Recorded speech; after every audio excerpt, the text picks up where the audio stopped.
You don't need to go to Niagara Falls when you can eat some Brian Balls. What's up, diecast collectors? This is OBB, the diecast news guy, bringing you guys with yet another NASCAR Authentics diecast review. And today it's going to be on another Ford Mustang car, and that I just recently picked it up on the Cracker Barrel Wave. And it is going to be on the one and only Smithfield guy of Aric Almirola's 2019 Smithfield Ford Mustang for Stewart-Haas Racing. As you can tell, we got a nice little plain packaging design that we got right there, as I'm going to show you guys the side-by-side comparison of the traditional packaging that we get for NASCAR Authentics. So like I mentioned on my Ryan Blaney review, these packaging is a lot more smaller, but they're basically the same price, but like I said, one is a lot more generic, and plus you get a trinket to go along with this, so I think this is the better buy. But if you guys just strictly want the diecast, then the Cracker Barrel Wave is the way to go, especially if you're Wave 4 and you're behind on the retailers like crazy. I mean, I think Walmart just finally got them, but I waited too long enough, so I caved down the Cracker Barrel Wave. So, yeah, that is really cool. And there is the back of the cars, if you guys want to see that, along with the back of the regular NASCAR Authentics car. So, yeah. As you can tell, there's the price if you guys want to see that. And I also took advantage of the check mark there, because I do take these out of the box, so what the heck. But without further ado, enough of me talking. Hopefully I'll have some bacon after this review. Let's get a closer look at this Smithfield Ford Mustang diecast. Alrighty guys, we got the diecast out of its box, and we're going to kick off this diecast review with the 360 view because we don't have a trinket to include with this.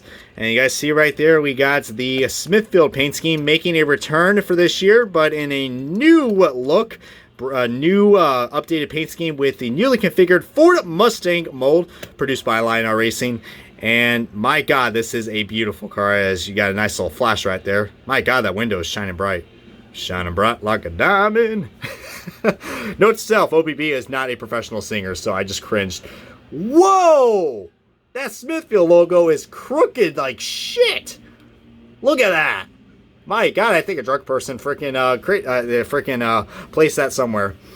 Now, if Mr. Dave Lamb was right here, he would have a problem with that. You see?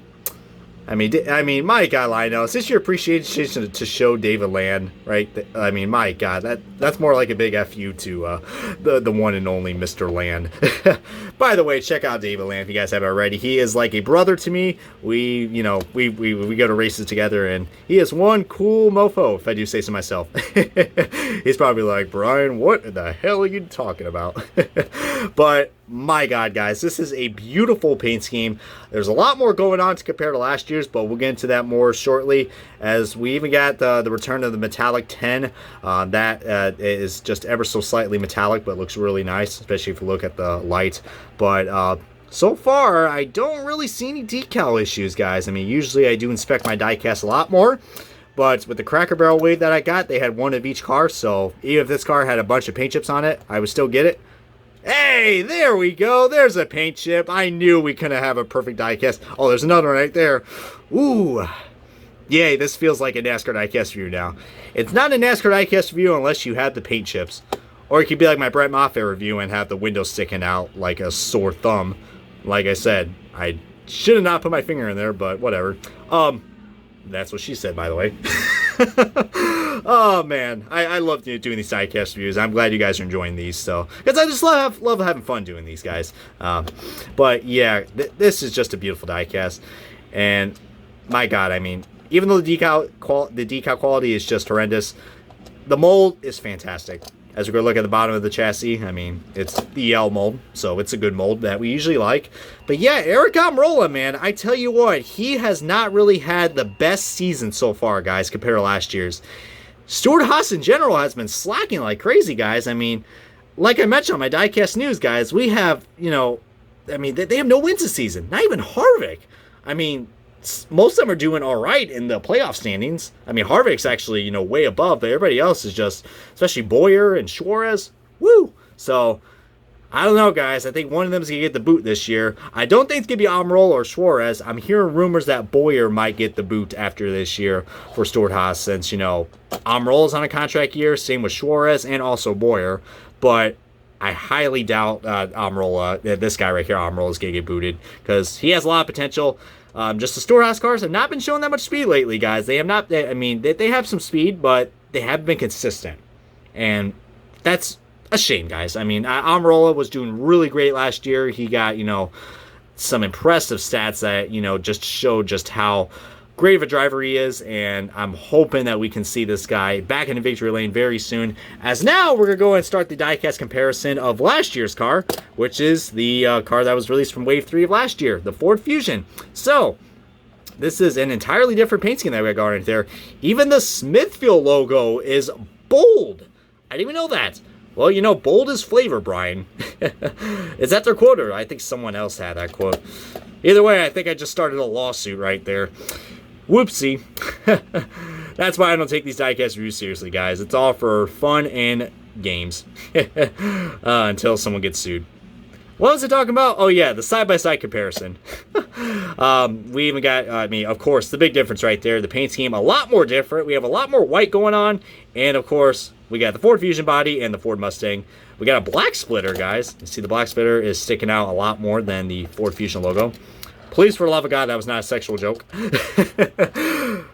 And here's the side-by-side comparison. This is something you guys like to see a lot. The paint scheme, it's just overall, there are some similarities to the scheme, like right here on the side-by-side comparison you can see.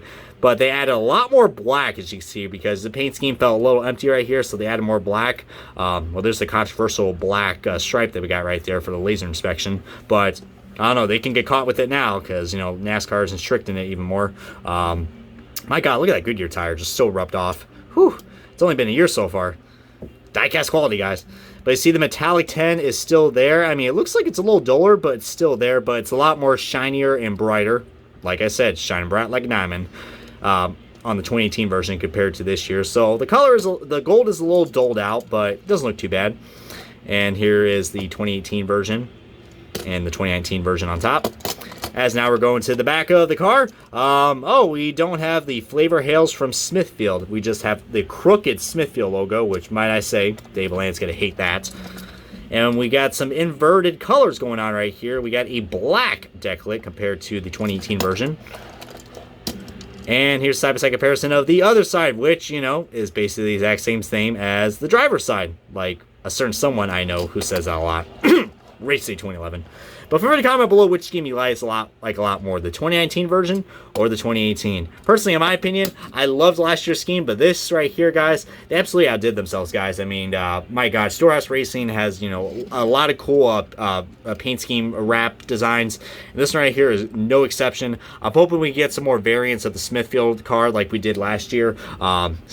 My God, I would kill to have that bacon car in NASCAR Authentics that he won at Talladega. But only time will tell. Lionel's still releasing 2018 race wins, so maybe, even though a lot of people want the 2019 cars already. But it is what it is. But feel free to post your comments and thoughts below on this video as I'm about to wrap up this diecast review of the Aric Almirola 2019 Smithfield Ford Mustang for Stewart-Haas Racing. If you guys enjoyed this review along with other diecast reviews, feel free to take a second, hit that subscribe button, and also like and click that bell icon so you guys can stay up to date on my latest diecast reviews and many more. But until then, guys, this has been OBB, the Diecast News Guy, and I'm going to catch you guys hopefully on another NASCAR diecast review.